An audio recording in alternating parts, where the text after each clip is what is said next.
Nazis who were with him. They are called brown shirts because they wear brown shirts. These are the brown shirts marching. These men are not godly or honorable, and they lie and cheat to get what they want. They want to take over Europe. Neville Chamberlain, the Prime Minister of England, this is Neville Chamberlain right here, went to a peace conference in Munich where the Nazis promised to not take over any more land in Europe. Chamberlain believed them and came home from the peace conference with a signed agreement that assured peace in our time. See this paper that he's waving around? That's the paper that assured peace in our time. Shortly after Chamberlain met with Hitler in Munich, Hitler broke his agreement and invaded all of Czechoslovakia. See this orange part right here? Yeah. Hitler promised he would only take over that part because there were still people that spoke German there, but he lied and he took over all of the blue and the orange. Hitler also made an agreement with another dictator in Italy called Mussolini. No. The slide before we told you about? That's Mussolini. That's Mussolini right there. They agreed to support each other if war broke out.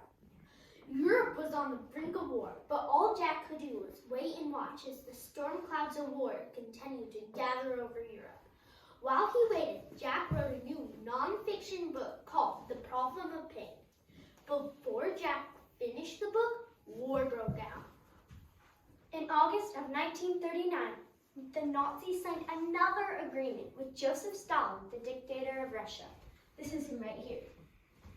They wanted the city of Danzig back that they had lost in World War I. The Germans wanted this city right here, Danzig. In response to the Nazis' threats and demands on Poland, this is Poland right here, Britain signed an agreement saying that it would help Poland if the Germans attacked them. And that's just what the Nazis did. On September 1st, 1939, Germany took Danzig. German troops poured across the border of Poland and invaded it. Poured across the border and invaded Poland. The Germans used a new form of attacking called Blitzkrieg, which means lightning war. The foot soldiers marched in with tanks, and the sky was filled with airplanes bombing the ground. It was pretty frightening. In the early morning hours of Sunday, September 3rd, 1939, the Prime Minister issued an ultimatum.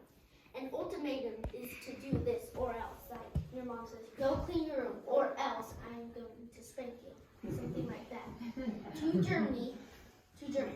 They demanded that Germany immediately cease the invasion of Poland or face all-out war with Great Britain.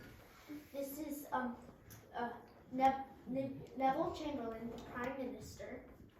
The Nazis ignored the ultimatum. Chamberlain interrupted a regularly scheduled radio broadcast and announced, England is officially at war with Germany. Show them on the map. This is how Germany attacked Poland. Germany attacked from the west and Russia attacked from the east and destroyed Poland. The British Commonwealth allies, Canada, Australia, and New Zealand also declared war on Germany. So all these red spots on the map right here, those are all a part of the British Commonwealth. The British government began mobilizing its troops to fight the Germans. Warren Lewis, now 45 years old, was recalled to active service and was posted in France. In London, residents were required to carry gas masks with them at all times. See these masks that the people are wearing? Those are gas masks. People filled sandbags to barricade buildings in case Germany began bombing the city like they were bombing Poland. These are the sandbags that barricaded the buildings.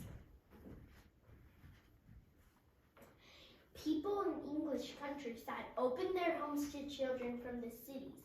This was to protect them from any German bombing.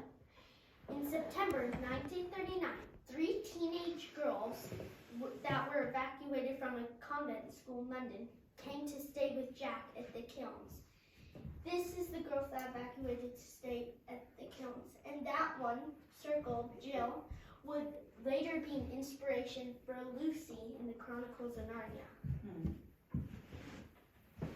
Charles Williams, I'm so sorry. Charles Williams, right here, was Jack's editor at Oxford University Press. This is where Lewis had his books published. The University Press relocated in Oxford from London to escape the threat of German bombardment. Charles was soon a regular member of the Inklings, and he and Jack quickly became close friends, spending hours together talking and writing.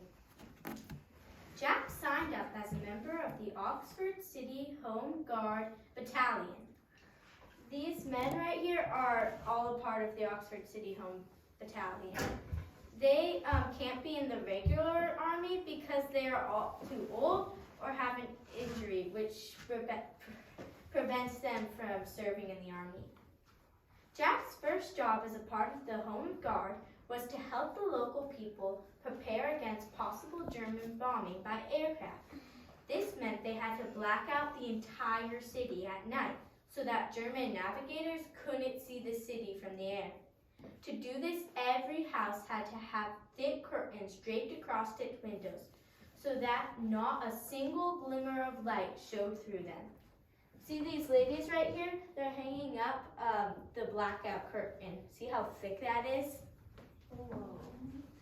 To prepare for possible German bombing from the air, Jack and the gardeners started digging a large bomb shelter in the garden at the kilns. This is what it might have looked like.